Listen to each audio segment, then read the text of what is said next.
I've done all of Brighton. Hello there, you loose units, and welcome back to another episode of Spicy Boy Reviews. I'm, of course, your host, Andrew Iles. Hope you've been looking after yourselves, looking after each other, pulling your heads in and all that jazz. Here we are again, yet for something a little bit differently this time. Instead of reviewing another superhero film or some CGI Bukkake fest, like we usually do on this show, I watched a few of those films in preparation for this episode to possibly review, but my choice was made for me when I watched this documentary. Because it affected me so much, I felt compelled to talk about it. And considering the subject matter of this documentary, it's pretty poetic. This is, of course, a documentary about the life and career of actor Val Kilmer. It's a showcase of his life through thousands of hours of home video and all these behind-the-scenes documentation, all filmed by Val Kilmer himself. It's narrated by his son Jack. For those of you who don't know, Val Kilmer suffered from throat cancer pretty badly, actually, and you can see the outcome of that in this documentary. So he finds it incredibly hard to speak. So, of course, he's getting his son Jack to narrate this, which sounds a lot like a young Val Kilmer, of course. Growing up, Val Kilmer was a bit of a hero of mine, wanted becoming an actor when I was a little kid. And not just because he played Batman, although he was in my favourite Batman film growing up as a kid, and he was my favourite Batman. Don't judge me. But there was something captivating about the guy as an actor and an artist. He was aloof, yet had all this magnetism. You couldn't take your eyes off him. He was soft-spoken, yet intense. And his first ever film was actually one of my favourite comedy films of all time, ever, and still is to this day, a film called Top Secret. It's one of those early spoof films from the same guys who created Aeroplane, or depends where you live in the world, Flying High, as the title of it. Like a Naked Gun type of spoof film. And in watching this documentary, I found out that he was less enthusiastic about being in this film, but it was the start of his film career. Of course, he's played some of the most iconic characters in cinema. Doc Holliday, Iceman in Top Gun, Batman, of course, and the role he was born to play, Jim Morrison. There is no one more perfect than Val Kilmer to have played Jim Morrison. And this documentary really hit me hard emotionally. It put things into perspective, not just about being an artist, but about life in general.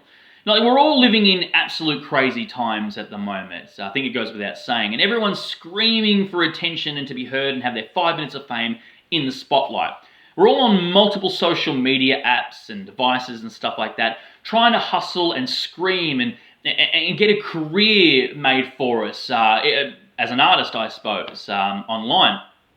And it's a time, although we're so connected to each other online, it almost feels like we're getting disconnected in another way, and making it in a career as an artist feels almost impossible. I know as a filmmaker, people go, just get a camera and go film a movie, but there's more involved into making a film than that. With so much access to connectivity with people across the world, it seems the only way to get notoriety in this world, or in any field of being a performer, whether you're a filmmaker, a comedian, an actor, what have you, is to fuel the negative. Okay, you've got to almost troll your way to the top, because if you piss a lot of people off, you're going to get success. But after watching this film, it showed me what a true artist actually is. The man didn't hunger for fame, he hungered for truth and truthful performances. He hungered for realism and art. All the people cared about or wanted to talk about was his time as Batman and what it was like wearing the suit and how was it being on set with all these beautiful famous people and blah, blah, blah, blah. Who gives a shit? This documentary shows the other side of celebrity, expectations versus reality. Expectations that the public put on you, and the strain it can have on your personal life and your professional one. I can almost hear it now. Some douchebags going, oh, poor famous actor with millions of dollars and heaps of fans, oh, must be really hard. But we've heard it time and time again, yet it doesn't get through these dickheads' heads who have no empathy. That fame and fortune, although it's great and seems like fun, doesn't take the turmoil and inner struggle away. No one really knows who you are as an artist or an actor or even a comedian. No one really knows who you are. They see a character that you're playing on screen and that's it, make-believe. And somehow it gives the right for people to project themselves onto you or, make an assumption about you as an individual just by seeing you on the screen. Val wanted to make real films with real performances. All everyone ever wanted to talk about was Batman, of course, or who he was dating, or how much of a brat he was on set. So that was the kind of troll thing back in the day. Like, he had this notoriety of being a brat or really hard to work with.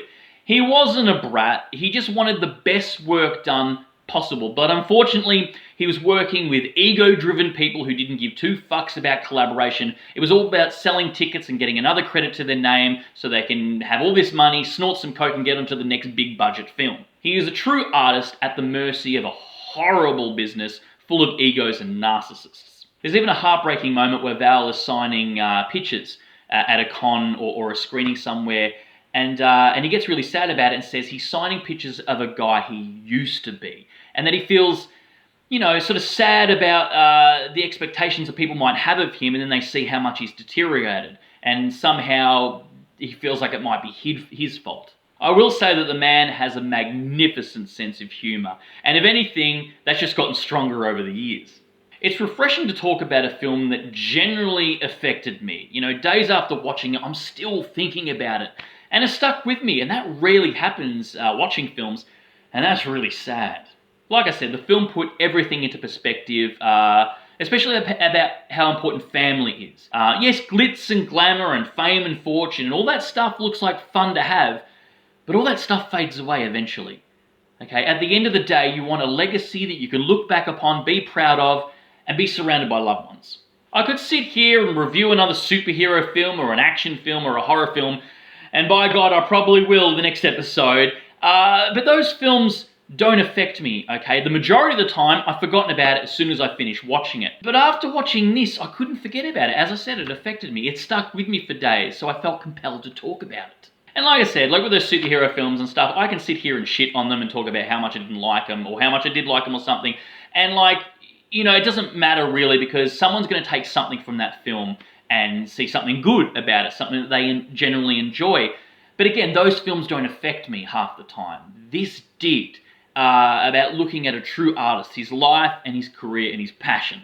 Val Kilkmer, a true artist, an unappreciated actor, a heartbreaking documentary, but one that is immensely important, especially in this day and age. That's it, guys. That's my review of Val, the documentary. That is an Amazon Prime original, so go to Amazon Prime and watch it. Highly recommended. 2 thumbs up, 5 stars from me. It really affected me, and it stuck with me for days afterwards. Highly recommended. Go watch it. And of course, write down below what your favourite documentary is. I've got a bundle. I've got heaps that I like, and who knows, I might go back and review them sometime in the future. But write down which is your favourite documentary below. And of course, please give this episode a like. Your love and support is highly appreciated because we have no sponsorship.